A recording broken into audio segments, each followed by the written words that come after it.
Sejam bem-vindos à nossa aula de estudo da Palavra de Deus nesse encontro da Escola Bíblica. É um prazer estar com você novamente.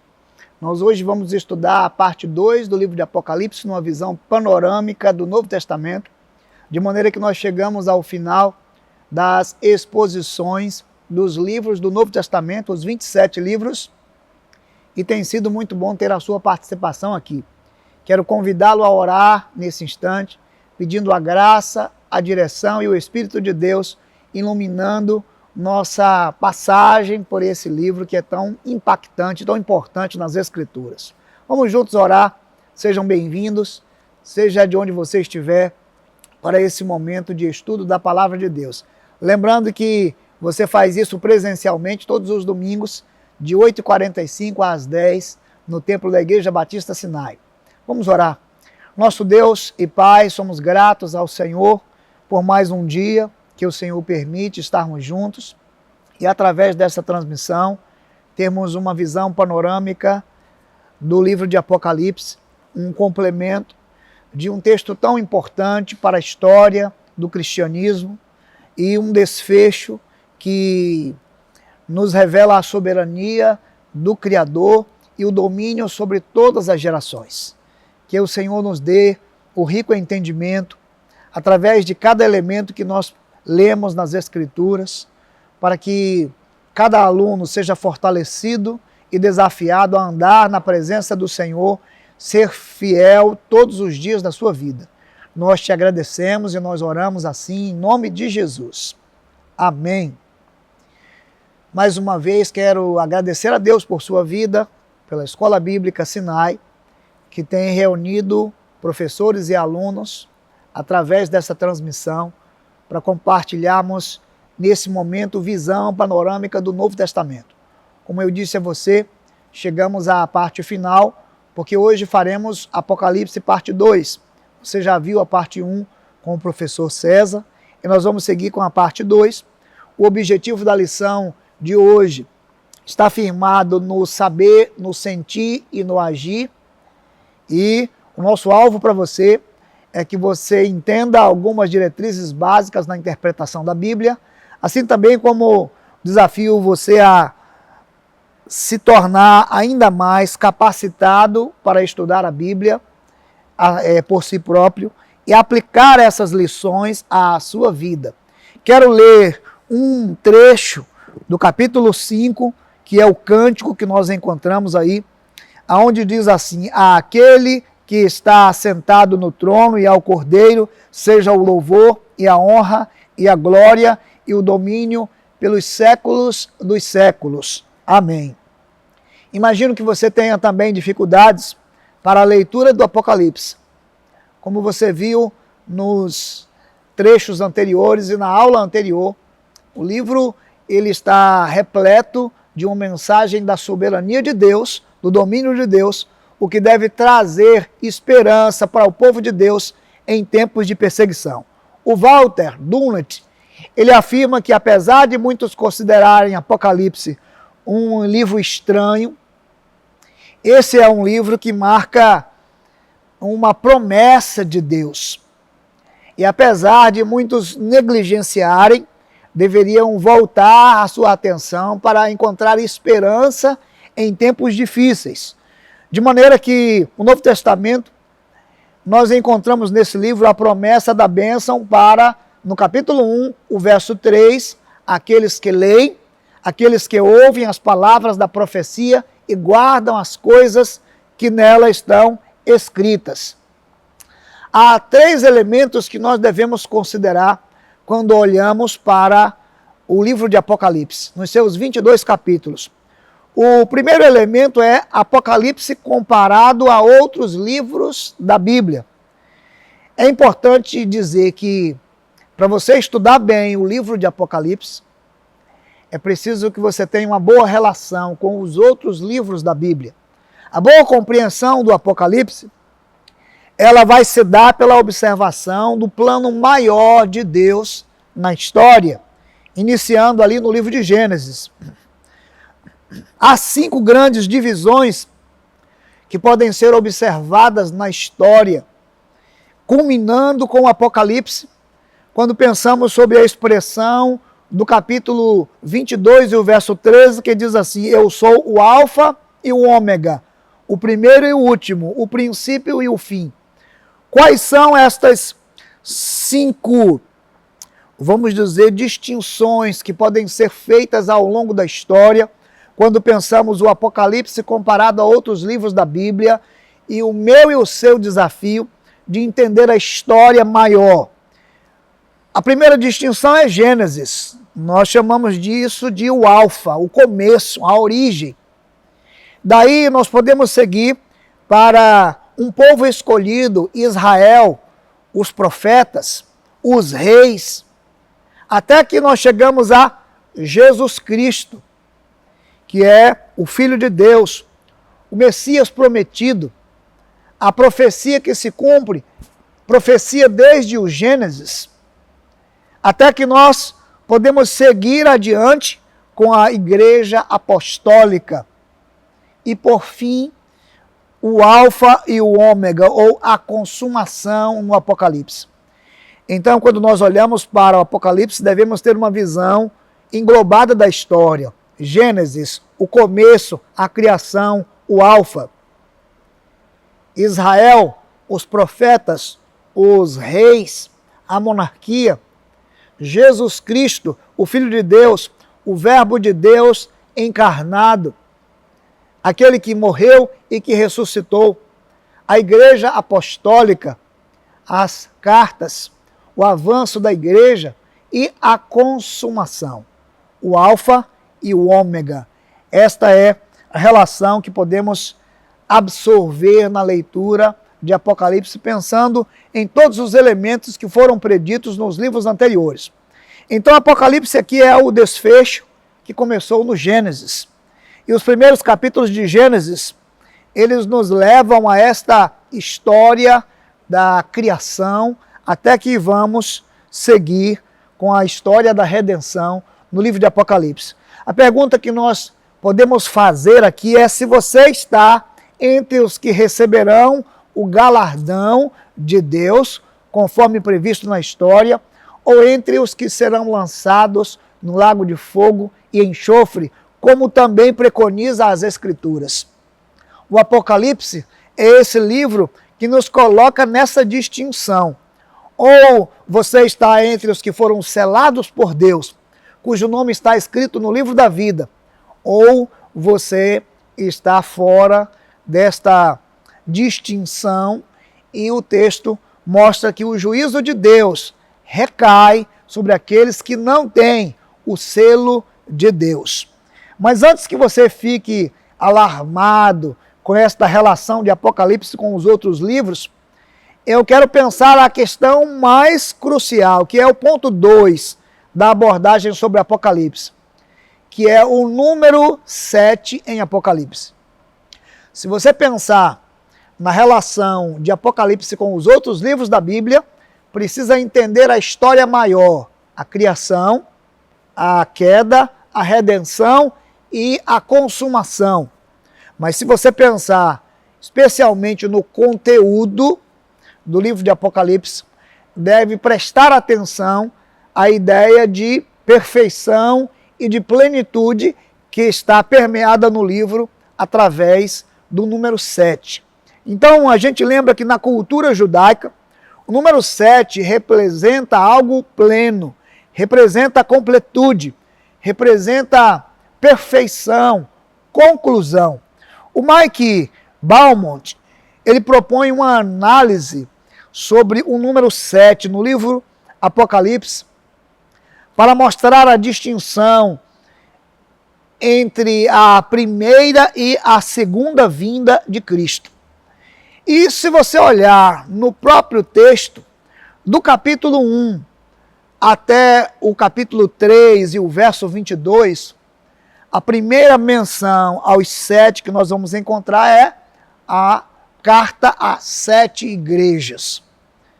Devemos lembrar que não foram 7 igrejas apenas na Ásia, mas a carta apresenta uma mensagem de Cristo Jesus a 7 igrejas.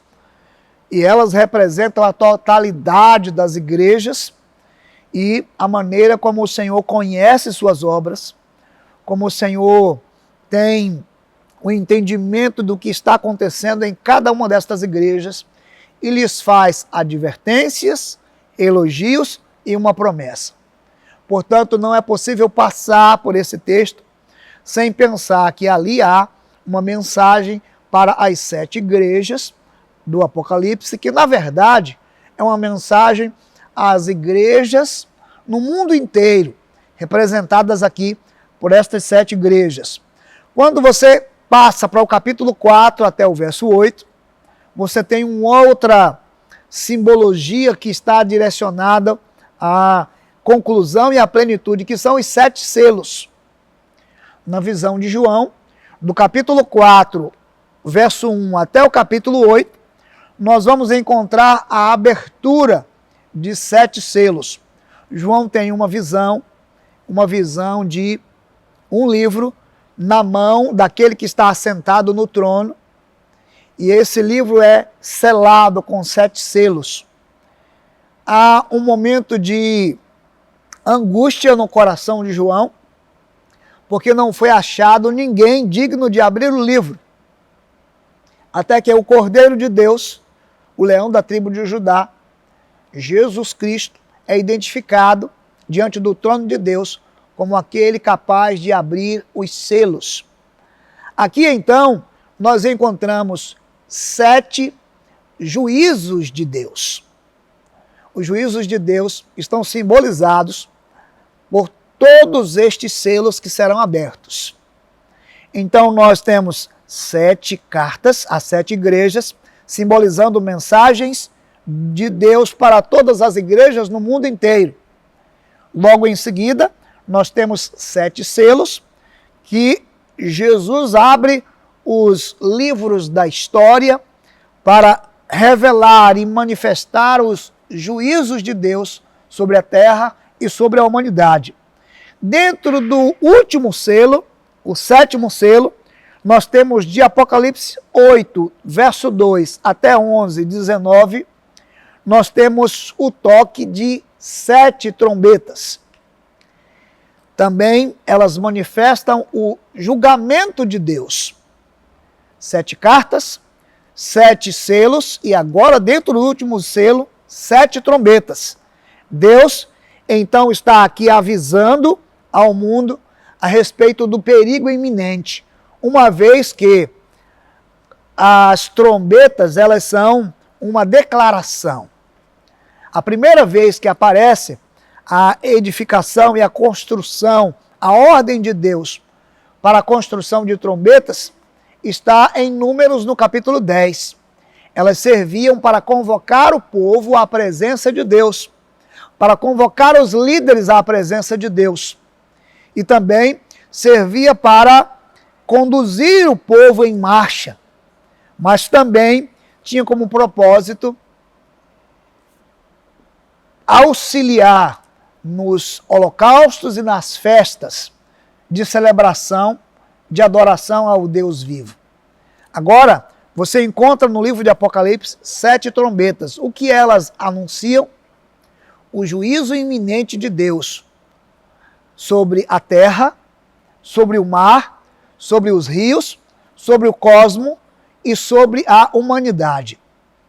Quando nós olhamos para o livro de Apocalipse, estas 7 trombetas que estão dentro do último selo, elas vão abranger no juízo de Deus uma advertência a respeito da consumação dos séculos, e elas envolvem a terça parte. Quando você sempre lê dos versos 2 do capítulo 8 a o verso 19 do capítulo 11, você vai encontrar sempre a expressão a terça parte. O juízo de Deus alcança a terça parte do mar, a terça parte dos peixes, a terça parte dos navios, a terça parte dos rios, a terça parte do cosmos, a terça parte dos homens e da humanidade. O que significa, quando você lê esta expressão, é que não está completo o juízo de Deus. Ou seja, o juízo de Deus não é um juízo abrangente sobre toda a criação, mas uma parte da criação. O que é possível lembrar é que nesse período ainda há possibilidade de arrependimento mediante a tribulação e o juízo de Deus. Mas ainda observando o número 7, nós encontramos do capítulo 12 até o capítulo 15, 7 visões de batalha. São tentativas de Satanás de destruir a Jesus e o povo de Deus. Porém, Deus protege os seus. Aí você tem uma visão de 7 cartas, 7 selos, 7 trombetas e 7 visões de batalha. Estas 7 visões de batalha, elas são sempre momentos de tensão, de guerra, de perseguição, onde Satanás tenta destruir o povo de Deus. Mas sempre é uma experiência protegida por Deus na vida daqueles que têm o selo de Deus ou cujos nomes estão escritos no livro da vida. Se formos adiante, a 7ª trombeta, ela anuncia um outro ciclo de 7, que são as 7 taças. A última trombeta, ela anuncia 7 taças que são julgamentos de Deus, como cálices que são derramados sobre a terra. Esta também é mais uma figura que manifesta o juízo de Deus, mostra a soberania de Deus, mostra o domínio de Deus e a sua ira agora sendo derramada sobre a terra. Lembre-se que quando Jesus estava prestes a enfrentar a cruz, muitas pessoas tentaram manifestar a sua misericórdia todas as vezes que Jesus falava do seu sacrifício. Mas tem uma coisa importante, Jesus disse, vocês têm condições de beber o cálice que eu estou para beber? Quando Jesus fala sobre o cálice, está falando sobre esse momento de coragem e de entrega da sua vida para ser exposto, para ser vilipendiado, para ser crucificado. Um momento difícil que ele haveria de enfrentar, mas por um propósito, salvar, redimir, libertar a humanidade dos seus pecados.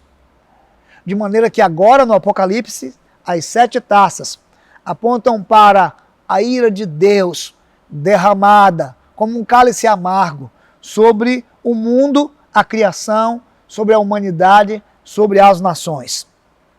Até que nós vamos do capítulo 17 ao 19 com 7 visões da queda da Babilônia. Isso significa que Deus derrotará o sistema religioso mundial representado aqui pela Babilônia. Até que nós chegamos às 7 visões da vitória de Jesus, a queda de Satanás e o juízo final. Então, nesse elemento 2 que eu destaquei com você, o elemento 1 é como podemos relacionar Apocalipse aos outros livros da Bíblia, começando por Gênesis, a história da redenção. Apocalipse é o desfecho da grande história. Mas se olharmos para Apocalipse no seu conteúdo, nós vamos nos render a este conjunto de 7 que aparecem. 7 cartas, 7 selos, 7 trombetas, 7 cálices que são derramados, 7 visões da queda da Babilônia e 7 visões da vitória de Jesus. Portanto, você pode ler o livro de Apocalipse tão somente na perspectiva da consumação e da plenitude, da conclusão. E ela está expressa através do número 7, que simboliza perfeição, conclusão, completude. O que se pode ver, então, no livro de Apocalipse é soberania de Deus. Porque mesmo quando nós encontramos as guerras, quando encontramos a perseguição, quando encontramos as pestes, quando encontramos os conflitos que estão presentes no livro, todos eles estão debaixo do domínio e da soberania de Deus. É tão importante ler esse livro dessa perspectiva. Então eu digo que Deus não deixa algo incompleto e não se esquece de nenhuma coisa. E Ele nunca se esquece de que você foi comprado e foi remido pelo sangue de Jesus. Ler o livro de Apocalipse é lembrar de sua promessa. Ela se cumprirá na sua volta e no seu regresso. Aqueles que lidam com conflitos nos nossos dias, que têm medo ou receio de alguma perseguição, de alguma luta ou guerra, domínio ou império nos nossos dias, deve descansar na soberania e no domínio de Deus. Quando pensamos sobre isso, então devemos olhar para o livro na prática. Esta é a terceira e última consideração que é preciso fazer sobre o Apocalipse. Eu vou repetir. A primeira é como o Apocalipse se relaciona com os livros da Bíblia. Você deve olhar para a grande história de Deus. A segunda é como o livro de Apocalipse pode nos ensinar a partir destas figuras e destes símbolos. E o que está em mais evidência é a plenitude através do número 7. 7 cartas, 7 selos, 7 trombetas, 7 cálices, 7 conflitos ou batalhas para derrotar o povo de Deus e as 7 menções à vitória de Cristo. De maneira que a pergunta é como aplicar esse livro ao nosso dia. O livro de Apocalipse tem grande valor prático para os cristãos. Isso pode ser visto exatamente nas bem-aventuranças. Se você seguir todas as bem-aventuranças do livro de Apocalipse, vejam, bem-aventurados, capítulo 1, verso 3, aqueles que leem e aqueles que ouvem as palavras da profecia e guardam as coisas nela escritas. Ele está dizendo, bem-aventurado aquele que lê, que guarda, que ouve. O desafio é ter o nosso coração descansado na soberania de Deus. Ele tem o mundo inteiro em suas mãos. A história vai consumar o plano redentor. E Billy Graham já dizia, fique tranquilo ou fique calmo. Eu li a última página da Bíblia. A segunda bem-aventurança está no capítulo 14, o verso 13. Bem-aventurados os mortos, que desde agora morrem no Senhor, porque descansam de todas as suas obras. Essa segunda bem-aventurança está nos lembrando que mesmo que a perseguição leve os cristãos à morte, felizes, completos e bem-aventurados são aqueles que descansam, dormem no Senhor. E as cartas já declaravam isto, ser fiel até a morte e dar-te-ei a coroa da vida. A terceira bem-aventurança está no capítulo 16, verso 5. Bem-aventurados aquele que vigia e guarda as suas vestes. Aqui temos o desafio da fidelidade, à pureza, à santidade, à redenção de Cristo Jesus. Isso completa o sentido de Apocalipse na prática. Bem-aventurados aqueles que têm suas vestes purificadas pelo sangue do Cordeiro. No capítulo 19, verso 9, vejam, mais uma bem-aventurança, a quarta, bem-aventurados aqueles que são chamados à ceia das bodas do Cordeiro. Jesus compartilhou isso em parábolas, no seu sermão profético. Agora, o livro de Apocalipse traz novamente a alegria daqueles que participarão das bodas do Cordeiro, um ajuntamento do povo de Deus para celebrar a vitória sobre todo o domínio do pecado e do mal. Se seguirmos ainda com Apocalipse 26, diz o texto: bem-aventurado aquele que tem parte na primeira ressurreição. Esse texto aponta para a iminente volta de Jesus e todos aqueles que dormiram em Cristo, e eles ressuscitam primeiro. Aqueles que, não estando vivos, vejam, na volta de Jesus, mas estando mortos, experimentam primeiro a ressurreição, como disse Paulo. Nós, os que estivermos vivos, de maneira alguma precederemos os que dormem. Mas, primeiramente, os que dormem em Cristo ressuscitarão primeiro. O livro de Apocalipse, na revelação de João, isso é uma alegria e uma bem-aventurança. Em sexto lugar, a sexta bem-aventurança, no capítulo 22, verso 7. Bem-aventurado aquele que guarda as palavras da profecia deste livro. E a sétima bem-aventurança, eu disse para vocês do número e da completude, está no capítulo 22, verso 14. Aqueles que lavam as suas vestiduras no sangue do Cordeiro, para que lhes assista o direito à árvore da vida e entrem na cidade pelas portas. É muito interessante a última bem-aventurança, porque ela é como o ômega. O alfa é o jardim do Éden. O ômega é, novamente, o Éden, a árvore da vida, entrar pelas portas.